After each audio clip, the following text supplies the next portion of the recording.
सकती है। मनुवादियों द्वारा यही बात क्यों छेड़ी जाती है कि उन्हें खतरा संविधान से है। आपको खतरा इस बात का है कि हम आपकी बराबरी करने लगे, बराबर बैठने लगे, साफ पानी पीने लगे, साफ से रहने लगे अच्छे से। आप जब कहीं बाहर जाते हैं तो आपको याद आ जाता है कि ये धरती तो बुद्ध की धरती है, और फिर जब आप यहाँ वापस आ जाते हैं देश में तो आप फिर भूल जाते हैं कि भगवान बुद्ध कौन थे। जहाँ कहीं भी वाइस चांसलर बनने की बात आएगी तो 15% वाले ऊपर है, जहाँ कहीं भी सुप्रीम कोर्ट का चीफ जस्टिस बनने की बात आएगी तो मनुवादी आगे हैं, 15% ऊपर है। बल्कि अगर राहुल गांधी की यात्रा में कोई बाबा साहब की प्रतिमा नहीं आई थी, आई होगी, लेकिन इस बात का दिखावा करने की भी कोई जरूरत नहीं है। इस तरह से मंदिर का, धर्म का प्रचार प्रसार करना है, वैसे ही उतने ही जोश के साथ, उतने ही पैसे के साथ, उतने ही बजट के साथ, उतने ही जज्बे के साथ आप शिक्षा का भी प्रचार प्रसार करें। आप बहुजन समाज को संविधान खत्म होने की आशंका है, बल्कि विश्वास है। जैसे जैसे देश के आप हालात बदलते हुए देख रहे हैं, संविधान कहीं ना कहीं खतरे में है। हमारे माननीय जो प्रधानमंत्री जी हैं, उनके आर्थिक सलाहकार ने एक वक्तव्य दिया, एक आर्टिकल लिखा, जिस आर्टिकल में उन्होंने खुद इस बात की जो है वो कहीं ना कहीं उन्होंने उसका जिक्र किया कि अब देश का जो संविधान है वो बहुत पुराना हो चुका है और देश के संविधान को अब आर्थिक तौर पर बदले जाने की ज़रूरत है। तो आप आर्थिक हालात में देखें ना, आर्थिक सलाहकार हैं तो उनको आर्थिक स्थितियों की जो है वो कहीं ना कहीं उनको एनालिसिस करना चाहिए, उनको देखना चाहिए महंगाई क्यों बढ़ रही है, उनको ये देखना चाहिए कि हम इस महंगाई को कैसे कम करें, जीडीपी को कैसे बढ़ाएं, देश के गरीबों को तक जो है वो उनके रोजी रोटी कैसे पहुंचे, इन बातों पे उनको गौर देना चाहिए। लेकिन वो अपनी स्टेटमेंट में क्या दे रहे हैं, वो अपनी स्टेटमेंट में संविधान बदलने की बात कर रहे हैं। अब हमें जो लगता है कि संविधान से पूरे देश में जो बदलाव हुआ है, आप उसको जो है वो एक बार देखिए। जब 1947 में हमें आज़ादी मिली, आज़ादी के बाद जब हमारा संविधान लागू हुआ तो उससे जो सबसे बड़ा जो बदलाव हुआ वो बदलाव हुआ बहुजनों की आर्थिक और सामाजिक स्थिति में सुधार होना। आरक्षण का प्रोविजन आया देश के अंदर, आरक्षण आने की वजह से शिक्षा में कहीं ना कहीं उनको एडमिशन में सीट मिलने लगी, बहुजनों को शिक्षा का अधिकार मिला। शिक्षा पढ़ लिखने के बाद फिर उन्हें सरकारी नौकरियों में जगह मिली, सरकारी नौकरी मिलने की वजह से उनकी आर्थिक स्थिति में सुधार आया, और आर्थिक स्थिति ही कहीं ना कहीं सामाजिक स्थिति के लिए भी जिम्मेवार होती है। तो अगर आरक्षण में छेड़छाड़ की बात की जाएगी तो बहुजनों पे उसका क्या असर पड़ेगा? बहुजन तो उसको नकारात्मक तौर पर देखेंगे ही कि जो अच्छी है। अगर आपने कहीं कोई बदलाव करना है तो आज तक भी तो संविधान में अमेंडमेंट्स होती आई हैं, जहां जरूरत थी उन जरूरतों को ध्यान में रखते हुए संवैधानिक अमेंडमेंट्स की गई हैं, कॉन्स्टिट्यूशनल। तो इतना गाने की क्या जरूरत थी? बार बार संविधान की ही बात क्यों की जाती है? मनुवादियों द्वारा यही बात क्यों छेड़ी जाती है कि उन्हें खतरा संविधान से है। कैसा खतरा है भाई? हमारी स्थिति जो है वो बदल गई, हम ठीक परिस्थिति में आ गए, तो आपको खतरा इस बात का है कि हम आपकी बराबरी करने लगे, बराबर बैठने लगे, साफ पानी पीने लगे, साफ से रहने लगे अच्छे से। तो क्या आपको इस बात का खतरा है? लेकिन मोदी जी ने खुद कहा था कि मैं संविधान की वजह से ही प्रधानमंत्री बनाऊं। तो अगर वो खुद भी इस बात को स्वीकार कर रहे हैं कि वो संवैधानिक अधिकारों की वजह से ही प्रधानमंत्री बने हैं, तो आपकी कथनी और करनी में अंतर क्यों? फिर तो आपका कथनी और करनी में अंतर नहीं होना चाहिए ना। जो बात आप कह रहे हैं, आप जब कहीं बाहर जाते हैं तो आपको याद आ जाता है कि ये धरती तो बुद्ध की धरती है, और फिर जब आप यहाँ वापस आ जाते हैं देश में तो आप फिर भूल जाते हैं कि भगवान बुद्ध कौन थे, और आप इस बात को बिल्कुल नकारना शुरू कर देते हैं। आप दूसरे भगवानों की बात करते हैं, और जमीन से जो खुदाई में कहीं पे भी महात्मा बुद्ध के जो अवशेष मिल रहे हैं, महात्मा बुद्ध की जो शिक्षाएं हैं, आप उनकी आलोचनात्मक बात करने लगते हैं। तो कथनी और करनी में अंतर नहीं होना चाहिए ना। कुछ लोग ये कह रहे हैं कि विपक्ष को एकजुट करने के लिए, SC ST OBC को एकजुट करने के लिए एक सिगुफा छोड़ा गया है कि संविधान खतरे में है, ये बीजेपी कहती है। बीजेपी कहती है, और कि जो है वो उनके खिलाफ है। ऐसा कोई भी राजनीतिक पार्टी जो बहुजनों की बात नहीं सोचती। जब हम जनसंख्या गणना की बात करते हैं तो जनसंख्या गणना की भी बात बहुजन इसीलिए करता है क्योंकि बहुजन देश का 85% है और मनुवादी जो है वो देश का केवल 15% है। अब 15% अगर 85% के अधिकारों के ऊपर कब्जा जमा के बैठेगा, अगर 15% की जनसंख्या जहां कहीं भी वाइस चांसलर बनने की बात आएगी तो 15% वाले ऊपर है, जहां कहीं भी सुप्रीम कोर्ट का चीफ जस्टिस बनने की बात आएगी तो मनुवादी आगे है, 15% ऊपर है, और बहुजन वहां कहीं पीछे छोड़ दिए जाते हैं। तो आप इसमें बताइए ना कि हम कहां किसी शंका के जो है वो रहते हुए एकजुट हो रहे हैं। हम तो बिल्कुल ठीक स्थितियों का जायजा कर पा रहे हैं, हमारे अधिकारों पे कहीं ना कहीं कुठाराघात हो रहा है, इसीलिए हमें एकजुट होने की आवश्यकता है, और वो एकजुट बहुजन समाज धीरे धीरे करके हो रहा है। आज की रैली में भी आप देखिए, जितना यहाँ पे हिंदू इकट्ठा था उतना ही मुसलमान भी इकट्ठा था, तो हमें किसी से कोई खतरा नहीं है। लेकिन ये खतरा जो है वो कहीं ना कहीं जो मौजूदा सरकार है ना, जिन्हें अपने चुनाव, आने वाले चुनावों में हारने का कहीं ना कहीं उनको अंदेशा हो चुका है, उनको इस बात से खतरा है, इसलिए वो बोलते हैं कि ये जो है वो एकजुट हो रहे हैं, क्योंकि उन्हें खतरा महसूस होता है इस एकजुटता से। राहुल गांधी भारत जोड़ो यात्रा निकालते हैं, लेकिन वो एक भी कार्यक्रम संविधान को लेकर नहीं किए हैं अभी तक देश में।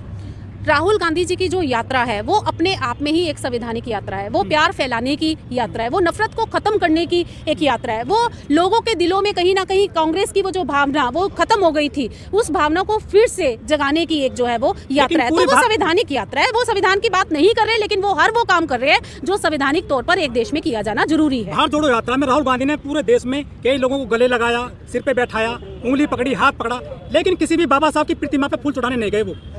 तो क्या आप ऐसी ही सरकार क्या को, दिक्कत है बाबा साहब की तस्वीर से? देखिए राहुल गांधी कोई दिक्कत नहीं है। और मुझे ऐसा लगता है कि जो हमारे सिंबल्स हैं, हमारे सिंबल्स यानी कि अगर हम अपने भगवान की वो बात चर्च करें, चले जाते हैं, मंदिर चले जाते हैं, बाबा साहब की प्रतिमा पे क्यों नहीं जाते राहुल गांधी? कोई देखिए अगर वो जाएं तो अच्छी बात है, लेकिन अगर वो नहीं गए और उन्होंने इस तरह का कोई दिखावा नहीं किया तो इसमें भी कोई आपत्ति नहीं है। मतलब मंदिर जाना दिखावा है? मंदिर जाना, अगर आप मंदिर जा रहे हैं, अगर आपके रास्ते में मंदिर है और आप माथा टेक रहे हैं तो इसमें कोई दिखावा नहीं है, वो दिखावा नहीं कर रहे हैं। और बल्कि अगर राहुल गांधी की यात्रा में कोई बाबा साहब की प्रतिमा नहीं आई थी? आई होगी, लेकिन इस बात का दिखावा करने की भी कोई जरूरत नहीं है। आप देखिए ना, मैं आपको इस बात को ऐसे समझाऊंगी कि पंजाब सरकार बनी, अब पंजाब सरकार बनने के बाद क्या हुआ कि माननीय केजरीवाल जी ने हर एक ऑफिस में ऐसा जरूरी कर दिया गया कि वहाँ पे जो है वो आपने डॉक्टर अंबेडकर की फोटो लगानी है, तस्वीर लगानी है। लेकिन साथ ही उन्होंने ऐसा कानून भी पास कर दिया कि जो है वो बहुजन समाज, जितना भी आरक्षित समाज है, उनको जुडिशरी सिस्टम के अंदर कोई जगह नहीं मिलेगी। तो आप दिखावे के लिए फोटो के आगे प्रतिमाएं लगा दो और प्रतिमाओं के आगे आप नतमस्तक हो जाए, और असलियत में जब बहुजनों को उनका राइट, अधिकार देने की बात आए तो आप ऐसे कानून बना दें या ऐसे नियम लागू कर दें समाज के अंदर जो बहुजनों के अधिकारों के खिलाफ हो। तो मुझे नहीं लगता कि फिर ऐसा दिखावा किए जाने की जरूरत है। बहुजनों की जो पार्टी है, एसपी, बीएसपी या राजद वगैरह, इनको गठबंधन में शामिल नहीं किया गया, स्पेशली बीएसपी को, जो एक तीसरे नंबर की पार्टी है। तो कैसे अधिकार दे पाएगी कांग्रेस भी इंडिया गठबंधन है? जहां तक मेरा ज्ञान कहता है कि कांग्रेस ने कभी भी मना नहीं किया बीएसपी को कि आप गठबंधन में ना आए, बल्कि अखिलेश को भगा दिया, भी सीट नहीं दी है, मध्य प्रदेश में 6 का वादा किया था। देखिए ये जो राजनीति के दाव पेच है, राजनीतिक जितने भी विश्लेषक है वो इन बातों को बहुत अच्छे से समझते हैं कि कोई भी पार्टी, एक नेशनल पार्टी दूसरी नेशनल पार्टी के साथ अलायंस में कब आएगी, जब उनका फायदा होगा। अगर वहां पे कहीं ना कहीं अखिलेश जी को ऐसा लगा होगा कि उनका फायदा नहीं है तो उन्होंने गठबंधन नहीं किया होगा, और अगर उन्हें लगेगा कि फायदा है तो वो गठबंधन करेंगे। इसमें आम जनता को, आपको और मुझे क्या आपत्ति होनी चाहिए? हमें तो आपत्ति नहीं होनी चाहिए। कह दिया कि हमसे धोखा किया गया है मध्य प्रदेश में। ये भी सारे जो है वो ये चुनावी जो है वो मैं इनको एक आरोप प्रत्यारोप ही मानती हूँ, इससे आम आदमी का कोई जुड़ाव नहीं है। तो मैं इस स्टेटमेंट के ऊपर कोई भी जो है वो अपना वक्तव्य नहीं देना चाहूंगी। आज की रैली का क्या इम्पैक्ट पड़ेगा चुनाव में? बिल्कुल पड़ेगा। इससे आज की रैली के बाद क्या होगा कि जितना भी बहुजन समाज, हमारा मुसलमान समाज, जो और जाति के लोग यहाँ पे थे, तो वो इस बात को समझेंगे कि आज जिस बात की सबसे ज्यादा समाज में आवश्यकता है, भारत में आवश्यकता है, वो है एकजुटता की। हमें कहीं ना कहीं एकजुट होने की आवश्यकता है, तभी हम मौजूदा परिस्थितियों से लड़ पाएंगे, मौजूदा सरकार को कहीं ना कहीं दता बजा पाएंगे। तो इसका बिल्कुल जो है वो एक चुनावी असर भी पड़ेगा, बहुजनों पे भी असर पड़ेगा, वो भी अपनी वोट को देख समझ के देंगे। तो ये आज के चुनाव की, ये जो आज की रैली है, ये उसका इम्पैक्ट रहेगा। लेकिन 24 में जनवरी में मंदिर बन के तैयार हो जाएगा, उद्घाटन करेंगे, लगता है ये मुद्दे रहेंगे फिर? मंदिर बनके अगर तैयार होता है तो ये बहुत अच्छी बात है, कोई विरोध नहीं है हमारा मंदिर बनने से। लेकिन जो मंदिर बनाने वाले हैं, मंदिर के उद्घाटन का प्रचार प्रसार करने वाले हैं, उनको ये बात समझनी चाहिए कि देश में जिस चीज़ की सबसे ज़्यादा आवश्यकता है वो है शिक्षा। आपको जिस तरह से मंदिर का, धर्म का प्रचार प्रसार करना है, वैसे ही उतने ही जोश के साथ, उतने ही पैसे के साथ, उतने ही बजट के साथ, उतने ही जज्बे के साथ आप शिक्षा का भी प्रचार प्रसार करें। आप बहुजनों को उनके अधिकार दें, आप बहुजनों की गिनती करवाएं ना, गिनती के मुताबिक ही तो उनका आरक्षण का जो परसेंटेज है वो निर्धारित होता है। तो समाज में कांग्रेस भी कहाँ गिनती करवा रही है? 4-5 राज्यों में उनकी सरकार है, कह रहे कि पहले वोट दीजिए, पहले प्रधानमंत्री बनाइए, वो भी जुमला दे रहे हैं मोदी की तरह। ये बात तो देखिए सच्चाई है कि जब आपके पास राजनीतिक अधिकार ही नहीं होगा तो आप काम कैसे करेंगे? तो अगर कांग्रेस ऐसा कह रही है कि आप हमें प्रधानमंत्री बनाएं, बाकी राज्यों में तो वो करवाएंगे, उनका कोई विरोध नहीं है। कांग्रेस ने कभी भी जनगणना का कभी भी विरोध नहीं किया, और आज देश के हर नागरिक की ऐसी मांग है कि जनगणना होनी चाहिए। और मुझे लगता है कि चाहे सरकार जो है वो कांग्रेस की हो चाहे बीजेपी की हो, कि जनगणना एक आम आदमी, एक आम नागरिक का एक आज की डेट में एक वॉइस है कि जनगणना होनी चाहिए, और वो होनी ही चाहिए, चाहे पार्टी कोई भी है। लेकिन कह रहे हैं कि जनगणना से जातिवाद फैलेगा देश में।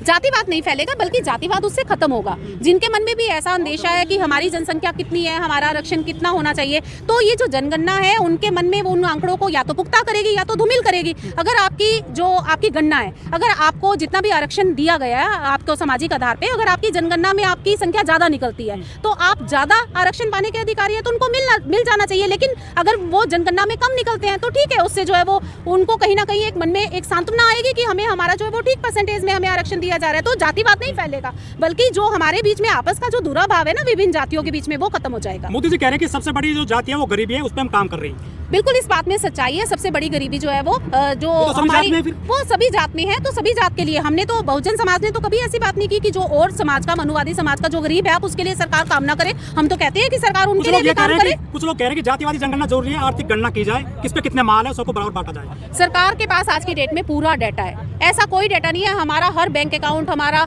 आधार नंबर, हमारे बैंक के नंबर, सरकार के पास क्या चीज नहीं है। सरकार चाहे तो मिनटों सेकंडों में आपकी आर्थिक स्थिति का विश्लेषण कर सकती है, लेकिन जनगणना का जो है वो कोई अधिकार नहीं है। अभी तक कोई जो है वो ऐसा आंकड़ा नहीं है सरकार के पास, तो उसकी तरफ ध्यान दिया जाना